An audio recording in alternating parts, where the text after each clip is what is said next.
Thank you. Ladies and gentlemen, I know you'd really like that NASA how. But let me speak to this first, and then maybe, with some luck, I may say it as I go off the stage. First of all, let me commend the lady who has just appeared on the screen, because in a minute, she has brought out the challenges that the majority of Kenyans face, but yet she could still afford to give a smile.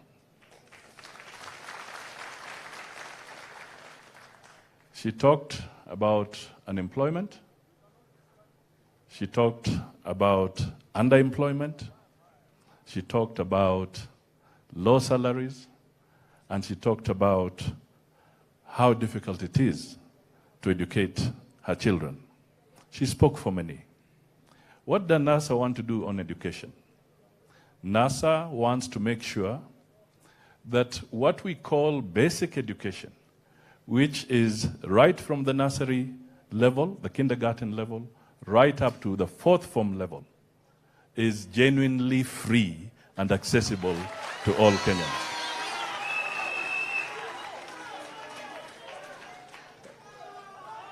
We want to be very clear that we can save the resources if we seal the loopholes of misappropriation and wastage, and we have costed that to carry through this challenge up to the Form 4 level can cost this country between 60 and 70 billion Kenya shillings, additional to what the education budget is today. And I can tell you that can be achieved so that we can have our children transiting.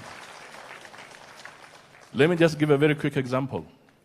Every year at Standard 8 KCPE, about 950,000 children sit for the exam, that is KCPE.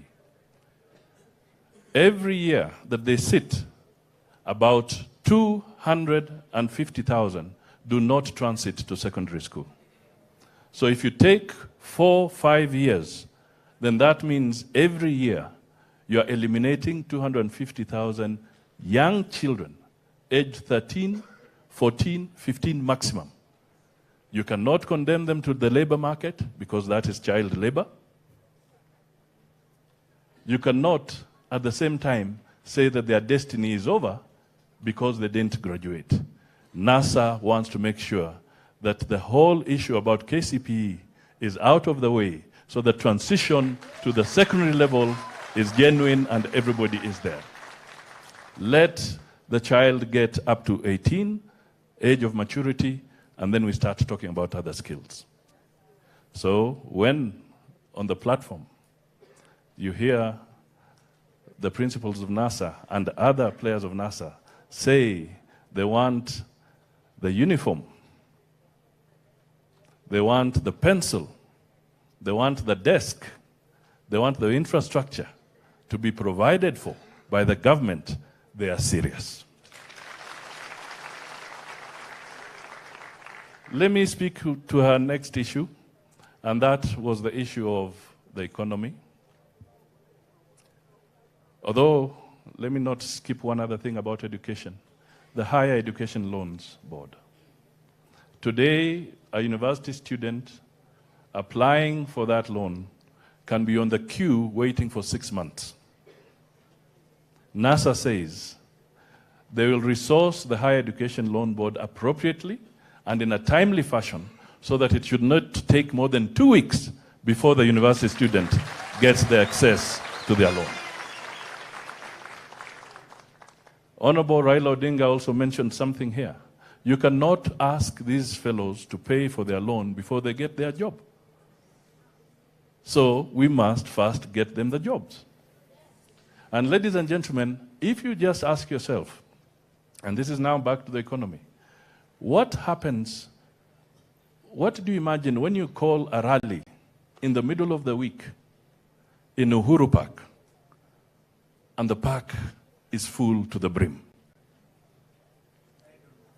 What does that speak when it comes to the challenge of unemployment? And this is a serious issue.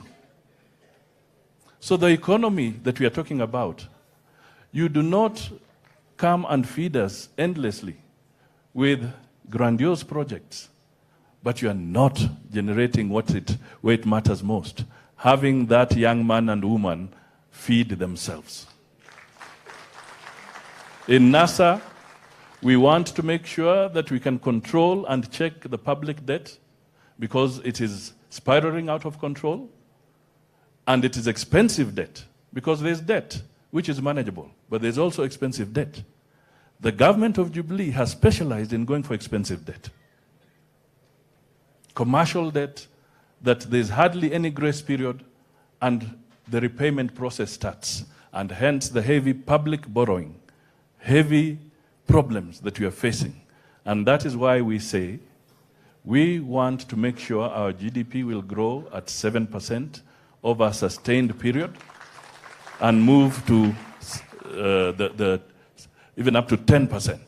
We also want to say that we want to make sure that our budget deficit is managed so that we bring it down, we reduce it down to 3% of GDP. If we do that, we shall release resources that will be used to generate sufficient jobs in this country and not the inflationary pressure we are seeing, which is now at double digit. These are very serious messages that are coming out of the NASA research unit and the NASA boiler room, if I may call it that. Let me touch briefly to an issue about the plight of our people when it comes to where they stay, whether they're getting adequate shelter, and the way we see it. Ladies and gentlemen, by 2030, 64% of Kenya's population shall be living in urban areas. 64%. And it is not possible that all of them should troop to Nairobi or Mombasa or Kisumu or Nakuru. We must figure out how we shall accelerate a proper urban growth in all the 47 counties, all of them, so that we create hubs within those counties, hubs that will become what you'd call traffic generators for the economy. People can then live there, people can have proper markets in those regions, industries can be created there, and a new broad economy spread out across the country shall emerge, rather than having a centralized process. And hence, the need to say that we will commit ourselves to that economic position that devolution must be made to work. I will not address details of that because I believe somebody else will handle that more elaborately. Finally, let me just state once again that we want to have a responsible government. NASA is committed to being a responsible government. We want to make promises and deliver on those promises. People put it very briefly that promise what you can deliver and deliver what you promise. Promise what you can deliver and deliver what you promise. That is the commitment that NASA is offering the Kenyan people. Walk this journey with us. This is our country. You have to change it. You have to be part of the change. You have to drive the change. NASA how? NASA how? Thank you.